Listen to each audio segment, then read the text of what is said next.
Assalamualaikum warahmatullahi wabarakatuh. Kita awali dengan baca basmalah. Bismillahirrahmanirrahim. Kita lanjutkan kuliah kita. Kita masuk ke usaha bank syariah atau biasa juga dikatakan sebagai operasional bank syariah. Sudah kita ketahui bahwa yang namanya bank syariah itu dia akan mengharamkan bunga. Padahal bank selama ini dalam melakukan kegiatannya itu mendasarkan pada bunga. Karena bunga itu haram, maka kemudian bank syariah mencari dasar operasional yang lain, yang selain bunga. Maka muncullah ini prinsip operasional dari bank syariah. Ada simpanan, ada bagi hasil, ada jual beli, ada sewa, dan yang kelima adalah prinsip operasional fee yang disebut sebagai fee. Dan kita sudah tahu juga bahwa usaha bank syariah itu fungsi utamanya dua, menghimpun dana dan menyalurkan dana. Di samping itu bank syariah bisa juga menjalankan usaha-usaha lain. Tapi yang jelas fungsi utamanya adalah menghimpun dana dan menyalurkan dana. Baik dalam menghimpun dana, melakukan penyaluran dana dan melakukan usaha-usaha yang lain, bank syariah mendasarkan pada 5 prinsip operasional tadi. Sehingga dengan demikian diharapkan bank tidak lagi bersentuhan dengan bunga. Tapi dalam menjalankan kegiatannya, dia mendasarkan pada 5 prinsip tadi. Simpanan, jual beli, sewa, dan seterusnya.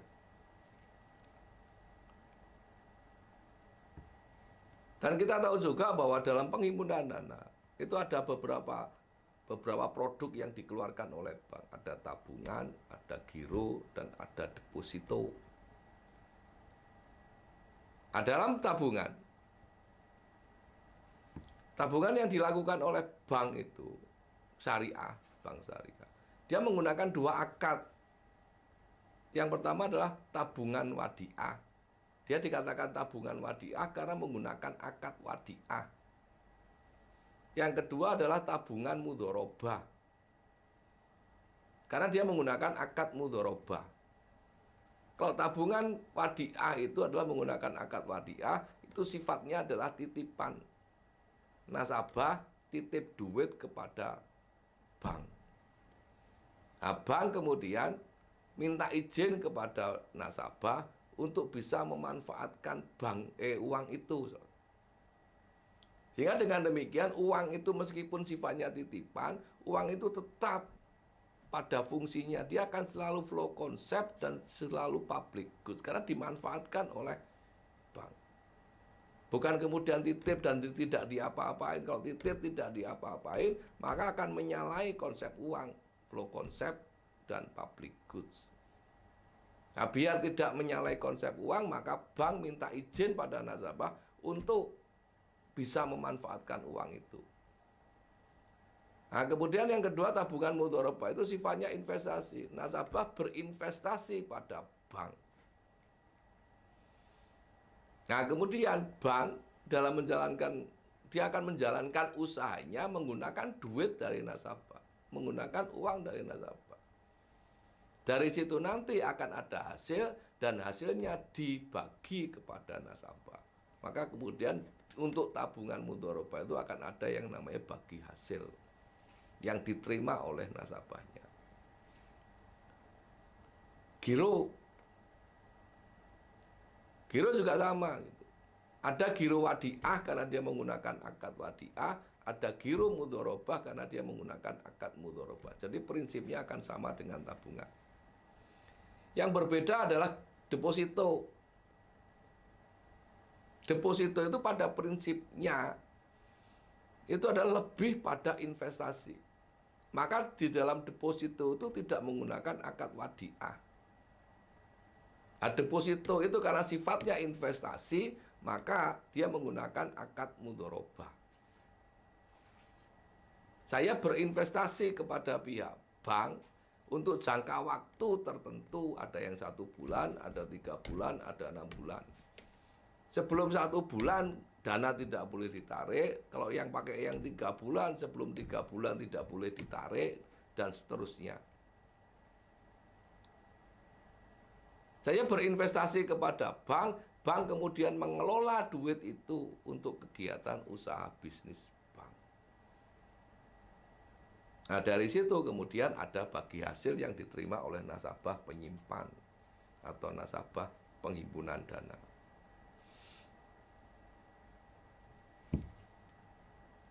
Nah, untuk pembiayaan. Nah, pembiayaan ada yang menggunakan prinsip jual beli, ada yang menggunakan prinsip sewa, ada yang menggunakan prinsip bagi hasil dan lain-lain.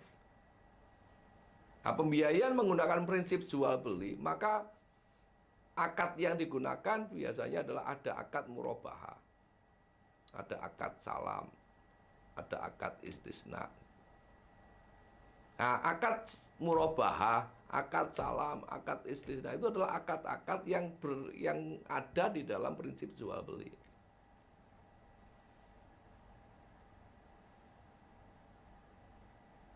Nah, di sini pihak bank nanti akan berkedudukan sebagai pihak penjual barang. Maka dia menjual barang kepada nasabah pembiayaan dengan menaikkan harga barang. Sehingga bank itu akan mendapatkan keuntungan dari menjual barang. Yang kedua adalah menggunakan prinsip sewa. Kalau menggunakan prinsip sewa, maka akad yang digunakan nanti adalah akad ijaroh. Ada juga nanti yang kemudian penggabungan antara akad jual beli dengan akad sewa, yaitu ijaroh muntahiyah bitamlik. Nah, kalau kemudian menggunakan akad ijaroh, maka bank nanti akan berkedudukan sebagai penyewa, orang yang menyewakan. Dia menyewakan sesuatu kepada nasabah, dari situ maka bank akan mendapatkan uang sewa.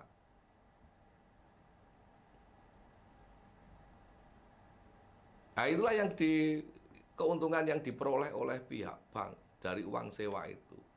Kalau dalam bahasa bank syariahnya dikatakan sebagai ujroh. Ada juga yang menggunakan prinsip pembiayaan, menggunakan prinsip bagi hasil. Kalau menggunakan prinsip bagi hasil, maka akad yang digunakan bisa akad mudharabah, bisa akad musyarakah. Kalau akad mudharabah itu nanti bank akan berkedudukan sebagai pemilik dana, nasabah sebagai orang yang mengelola dana.